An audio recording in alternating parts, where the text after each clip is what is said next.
Mr. Wickham was so perfectly satisfied with this conversation that he never again distressed himself, or provoked his dear sister Elizabeth, by introducing the subject of it, and she was pleased to find that she had said enough to keep him quiet. The day of his and Lydia's departure soon came, and Mrs. Bennet was forced to submit to a separation which, as her husband by no means entered into her scheme of their all going to Newcastle, was likely to continue at least a 12-month. "Oh, my dear Lydia," she cried, "when shall we meet again?" "Oh, Lord, I don't know. Not these 2 or 3 years, perhaps. Write to me very often, my dear. As often as I can. But you know married women have never much time for writing. My sisters may write to me. They will have nothing else to do." Mr. Wickham's adieus were much more affectionate than his wife's. He smiled, looked handsome, and said many pretty things. "He is as fine a fellow," said Mr. Bennet, as soon as they were out of the house, "as ever I saw. He simpers and smirks, and makes love to us all. I am prodigiously proud of him. I defy even Sir William Lucas himself to produce a more valuable son-in-law." The loss of her daughter made Mrs. Bennet very dull for several days. "I often think," said she, "that there is nothing so bad as parting with one's friends. One seems so forlorn without them." "This is the consequence, you see, madam, of marrying a daughter," said Elizabeth.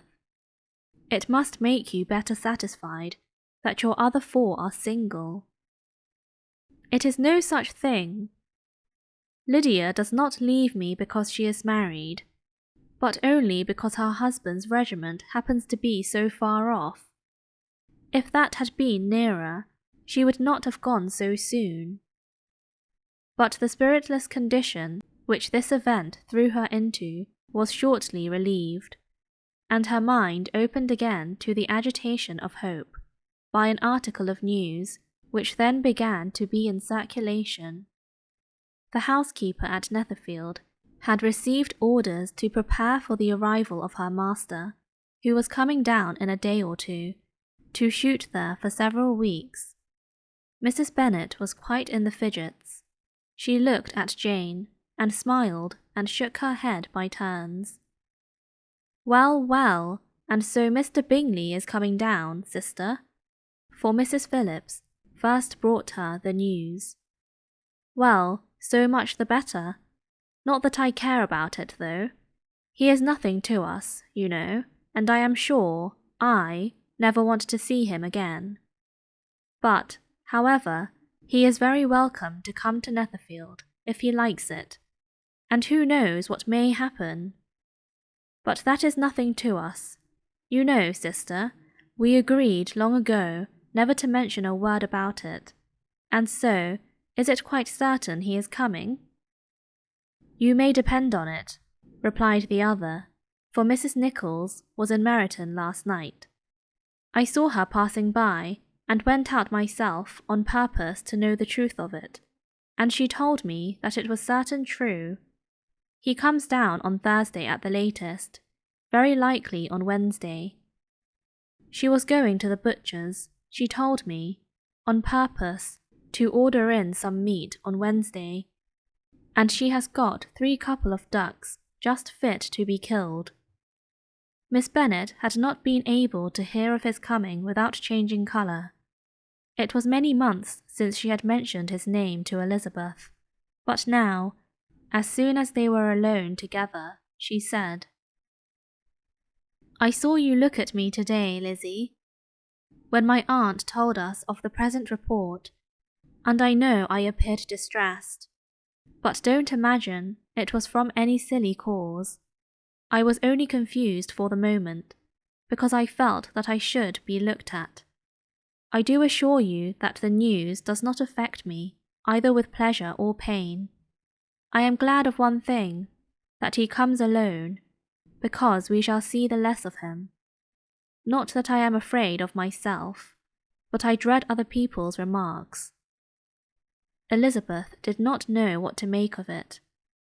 Had she not seen him in Derbyshire, she might have supposed him capable of coming there with no other view than what was acknowledged, but she still thought him partial to Jane, and she wavered as to the greater probability of his coming there with his friend's permission, or being bold enough to come without it.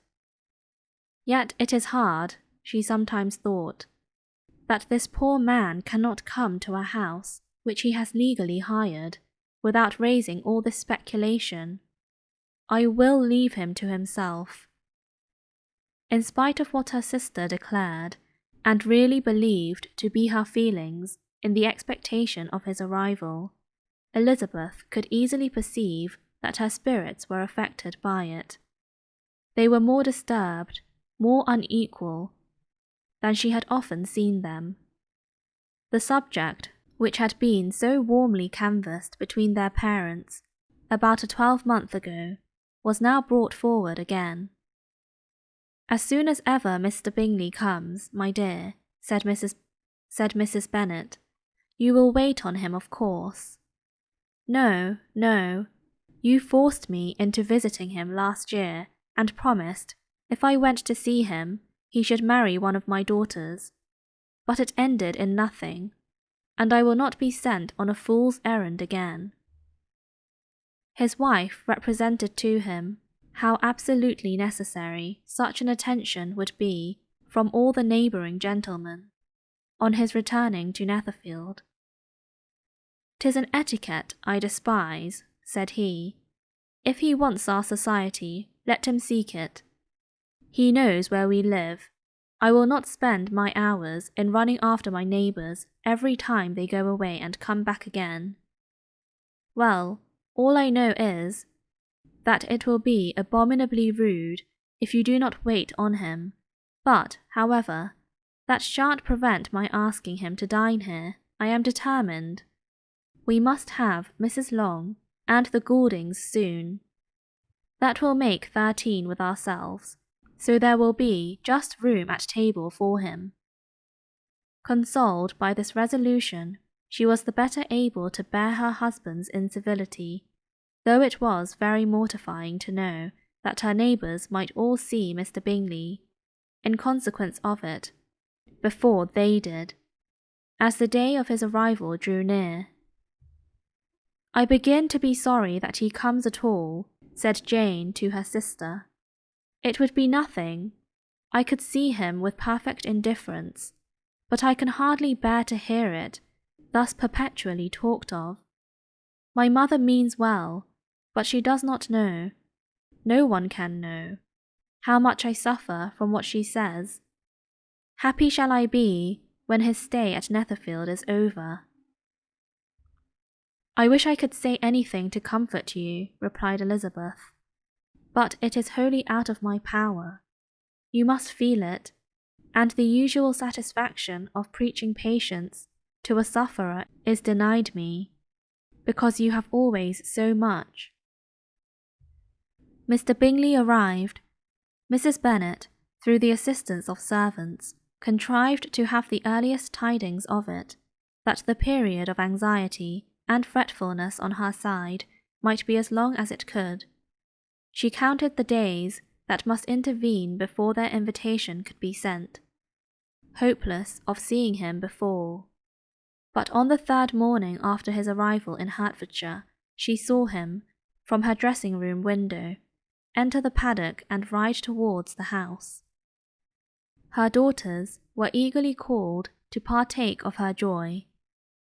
Jane resolutely kept her place at the table, but Elizabeth, to satisfy her mother, went to the window. She looked. She saw Mr. Darcy with him, and sat down again by her sister.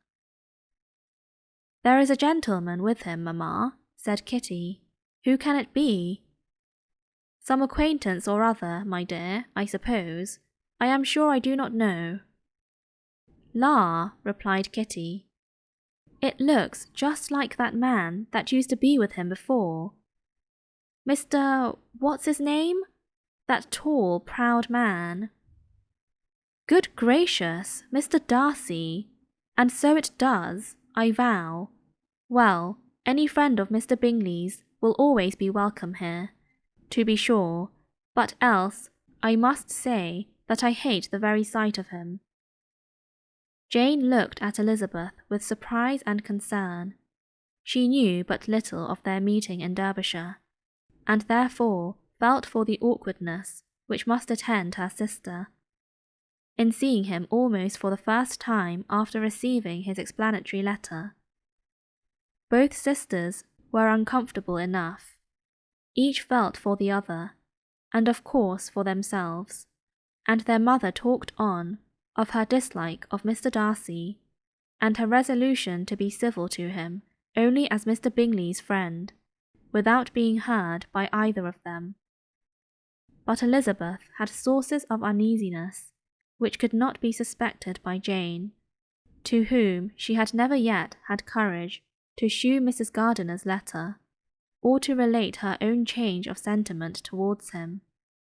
To Jane, he could be only a man whose proposals she had refused, and whose merit she had undervalued, but to her own, more extensive information, he was the person to whom the whole family were indebted for the first of benefits, and whom she regarded herself with an interest, if not quite so tender, at least as reasonable and just as what Jane felt for Bingley. Her astonishment at his coming to Netherfield, to Longbourn, and voluntarily seeking her again, was almost equal to what she had known on first witnessing his altered behaviour in Derbyshire.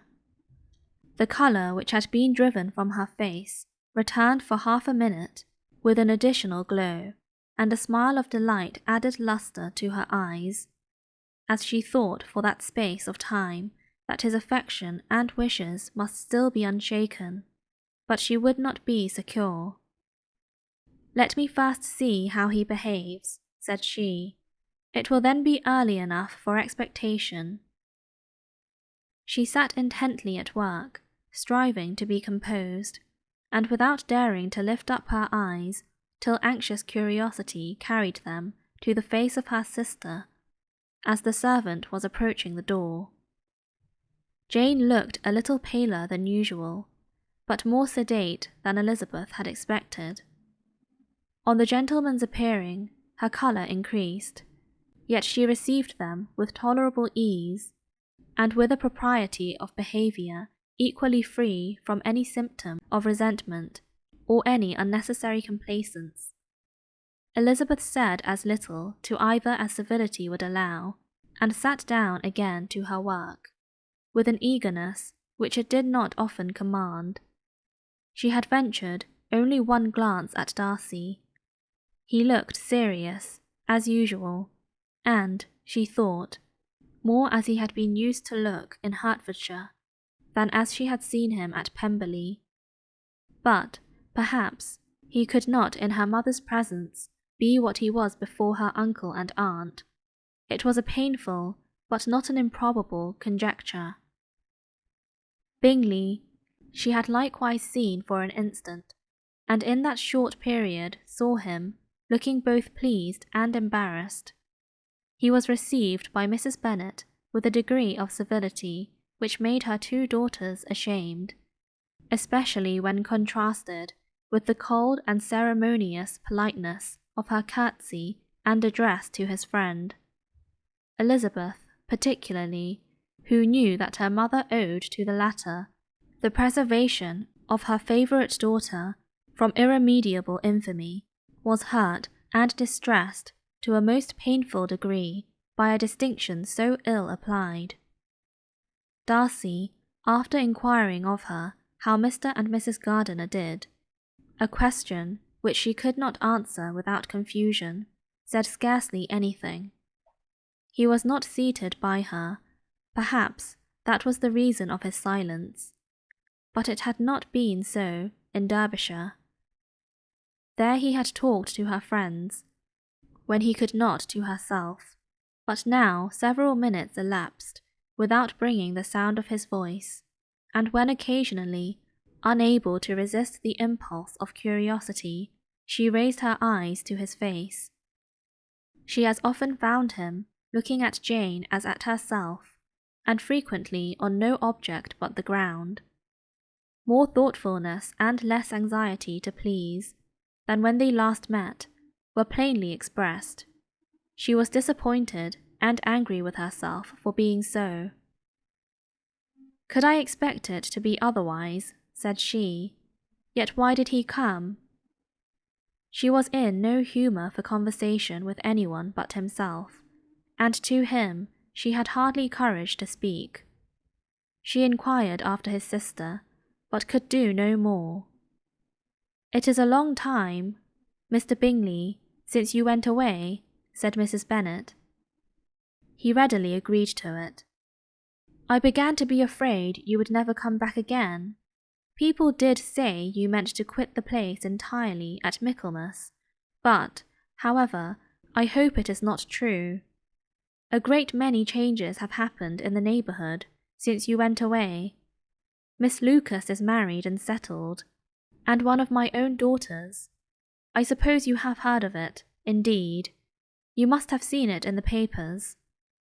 It was in the Times and the Courier, I know, though it was not put in as it ought to be.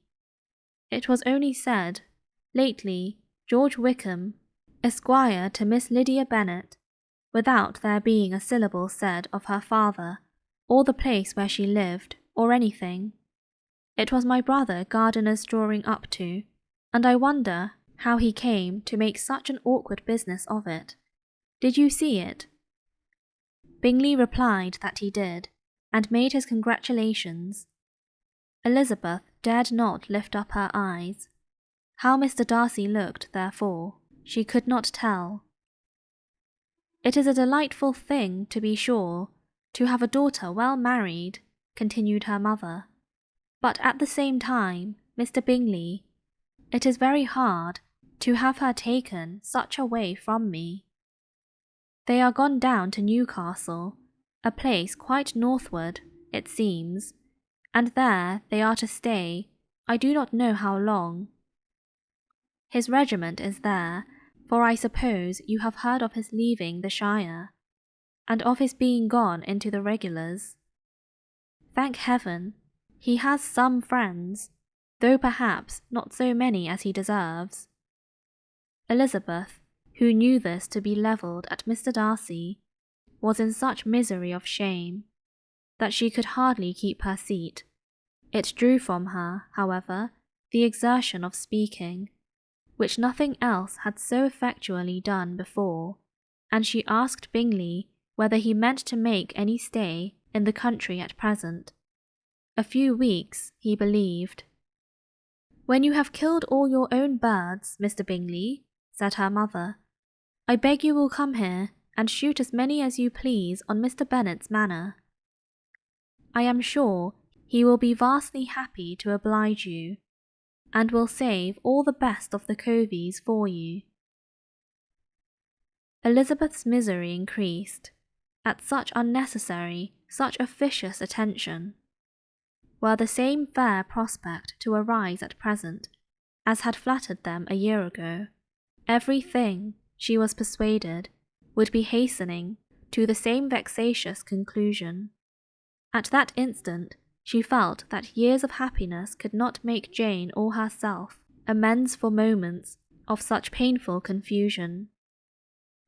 "The first wish of my heart," said she to herself, "is never more to be in company with either of them. Their society can afford no pleasure that will atone for such wretchedness as this. Let me never see either one or the other again." Yet the misery, for which years of happiness were to offer no compensation, received soon afterwards material relief, from observing how much the beauty of her sister rekindled the admiration of her former lover. When first he came in, he had spoken to her but little, but every 5 minutes seemed to be giving her more of his attention. He found her as handsome, as she had been last year, as good-natured and as unaffected, though not quite so chatty. Jane was anxious that no difference should be perceived in her at all, and was really persuaded that she talked as much as ever, but her mind was so busily engaged that she did not always know when she was silent. When the gentleman rose to go away, Mrs. Bennet was mindful of her intended civility, and they were invited and engaged to dine at Longbourn in a few days' time. "You are quite a visit in my debt, Mr. Bingley," she added, "for when you went to town last winter, you promised to take a family dinner with us, as soon as you returned. I have not forgot, you see, and I assure you, I was very much disappointed that you did not come back and keep your engagement." Bingley looked a little silly at this reflection, and said something of his concern at having been prevented by business. Then they went away. Mrs. Bennet had been strongly inclined to ask them to stay and dine there that day, but, though she always kept a very good table, she did not think anything less than 2 courses could be good enough for a man on whom she had such anxious designs, or satisfy the appetite and pride of one who had 10,000 a year.